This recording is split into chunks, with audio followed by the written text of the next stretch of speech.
Hey, how's it going, dudes and dudettes? Brad the Guitarologist here. Today we're going to open that box right there. It says Marshall on it, but it's not a Marshall. Let's pop it open and see what's inside. Well, here we are inside the box, and we have a note. And the note says, "Hi Brad, here is the amp we corresponded about 6 months ago. It is yours to keep, and maybe pass on to a new player that doesn't have the resources to get equipment. I really dig your YouTube site, and being that I'm a electronic tech, it sure resonates when you roll through the schematics." Cool. I'll do more schematics then, just for you. I want to wish you a super holiday in your new home, and I hope this letter finds you happy and well. Your devoted Guitarologician. What? Hang on. Your devoted Guitarologician. Good. Guitarologician. Nice. I like that word. We're coining words all over the place on this channel. Thanks a lot, Greg, man. I really appreciate it. I kind of don't know what to say. I was expecting this to be a repair.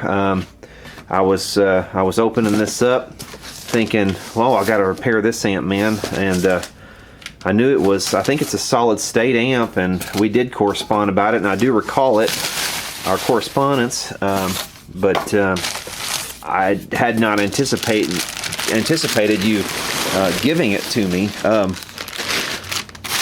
So I mean, that's very cool, and we'll see what we can do with it. Let's see what it is first of all. Let's get it out of this plastic.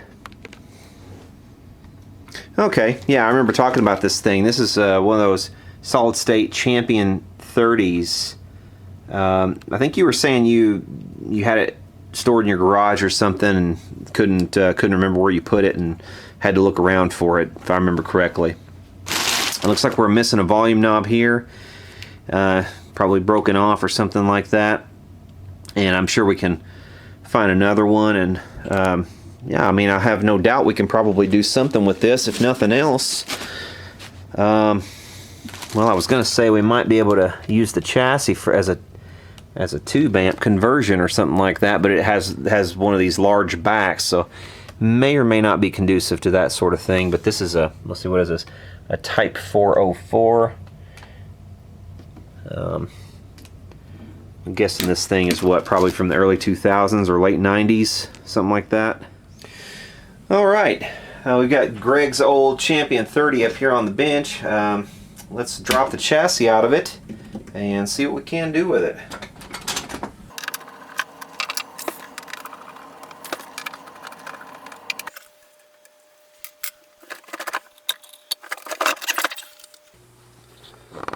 Okay, here's the inside of the thing. Again, volume pot is shot completely. And just kind of looking around at capacitors and things to get a sense of what kind of condition the thing is in.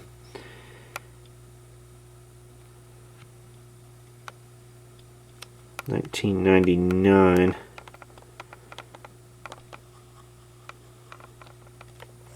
Was my Annus Horribilis.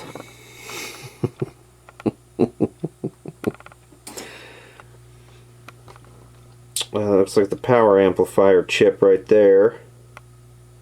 And I don't really see anything burnt. Or obviously, you know, out of sorts. Other than that volume knob. I want to see if I can find a schematic on this thing, because, or does it say right there on the side of it? Maybe it says right there on the side of the thing.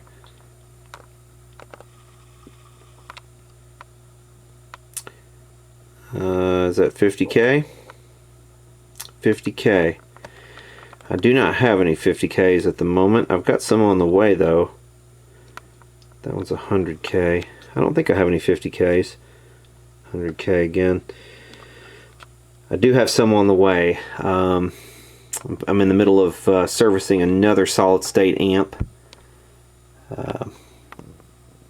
And I had to order some for that, so I guess when those come in, we can sort this thing out. For the time being, actually, I should be able to just make something work there. Let me see what we can do to fire this thing up and see if it even will pass through a signal. Okay, let's put some spark to her. Hopefully not literally.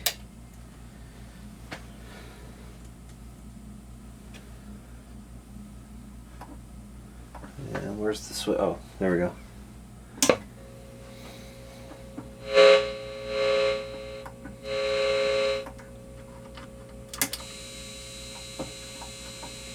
Okay, well, it does work on this channel.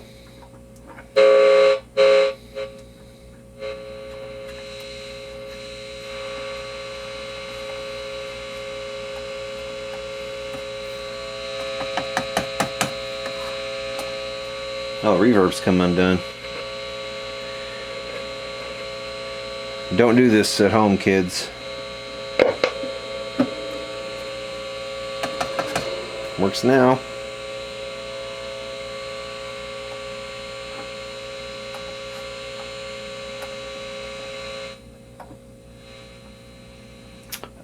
So yeah, all right. Let's see. I guess let's plug in a guitar. Looks like maybe just the one channel is out of order. That should be simple enough to fix.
So yeah, cool. I mean, guess I just need a foot switch now. I can go to the gig.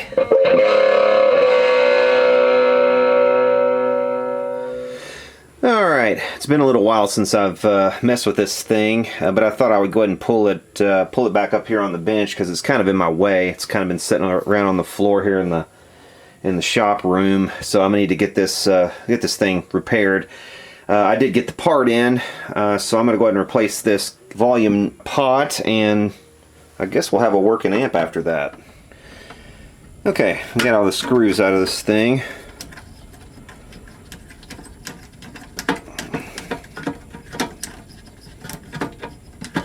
Almost. Okay, while we're under here, we'll go ahead and look for bad solder joints. Right here around the input jack is always a place to look for, but you can see that solder joint right there, and you can see this one right here. See how it's not really making good contact, so those need to be resoldered. I'll reflow all the solder on all these. That one actually is also half broken right there, so we've got some broken solder joints. All of these pots also need to be examined for broken solder joints. This is the one we're going to desolder and replace right here. These two, both of these have bad solder joints. You can see all of those pretty much are bad. Right there, there, there. That one's iffy. So yeah, we need to reflow all of that solder. And if you have an amp like this, chances are very good that your jacks are probably in the same sort of state. And if you're having intermittent problems with one, that's really the first place to look. If you have board mounted jacks like this, you know, that's really a usual suspect. Get a better look at this one on this side. Yeah, see how bad those are right there? And that's the one you'll plug and unplug the most. And look how bad those are.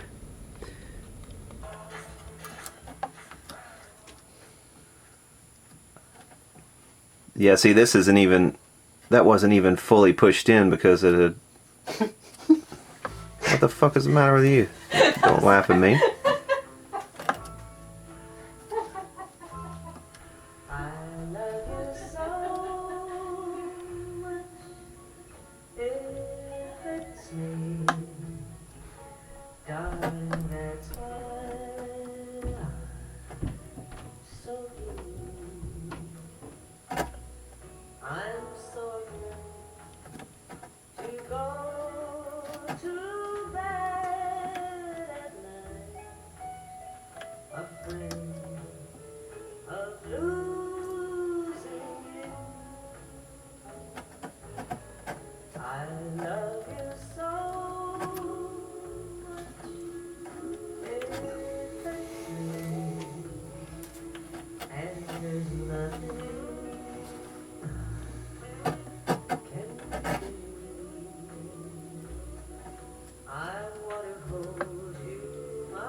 There's what was left of that. So yeah, it's pretty cool. I managed to fix an amplifier that a viewer sent in with a solder sucker that a viewer also sent in.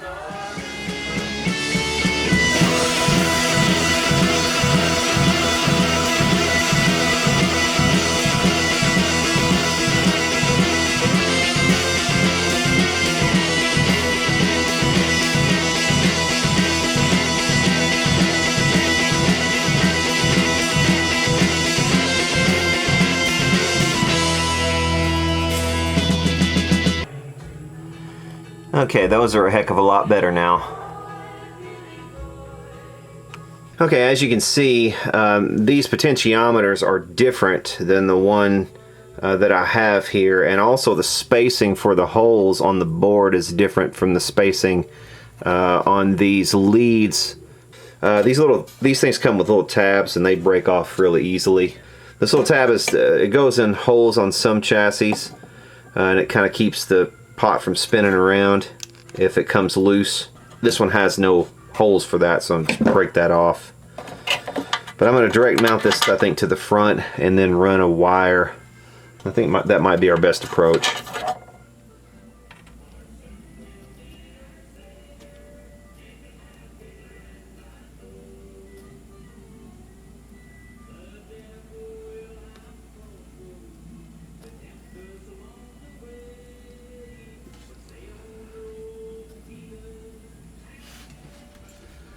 This is where I almost need a third hand.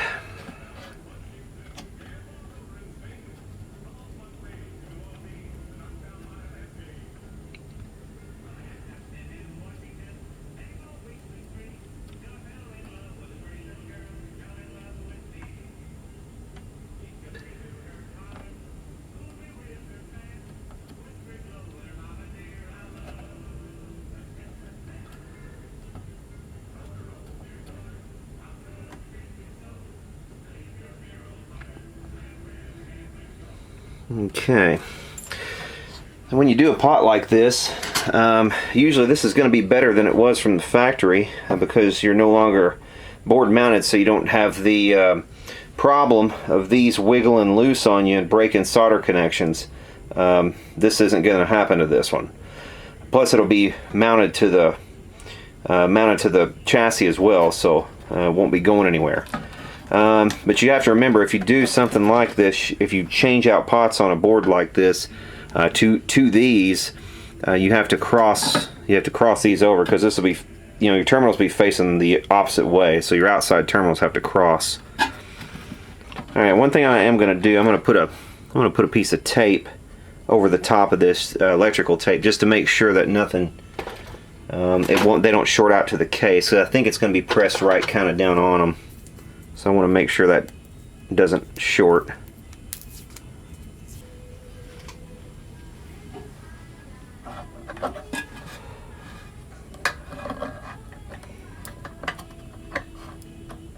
Yeah, that should get it.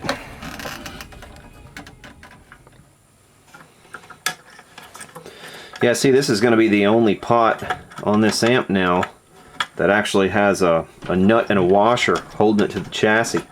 All these guys have are these little plastic spacers, and you can push on these, and you're actually pushing on the board essentially.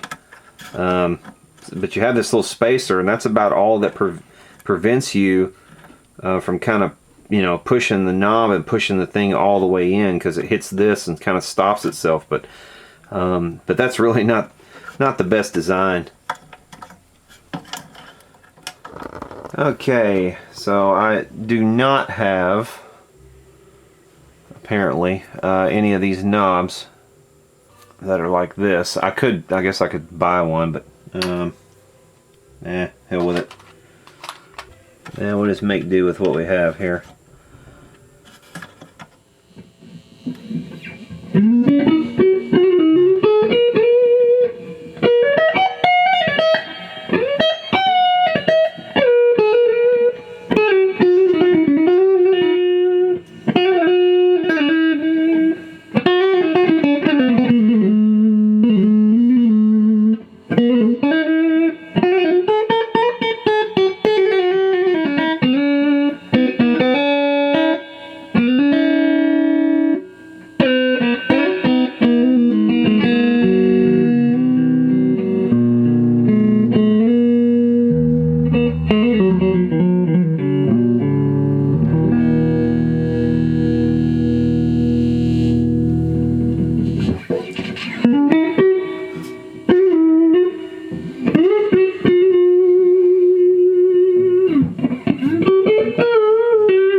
Alright, so that is a early 2000s Fender Champion 30. Hope you guys have enjoyed this video. Here's where the settings were on that overdrive. Treble all the way down, gain on only like 3 because it can get kind of buzzy. But yeah, cool little amp, man. I mean, great little practice amp actually. I mean, it gets pretty decent overdrive sounds, gets real nice cleans, good reverb, and you know, for bedroom jamming, it's hard to shake a stick at. Thanks to the gentleman who sent it to me, very, very much. Thanks to you guys for watching. Hit the subscribe button if you haven't already. And for now, you all take care.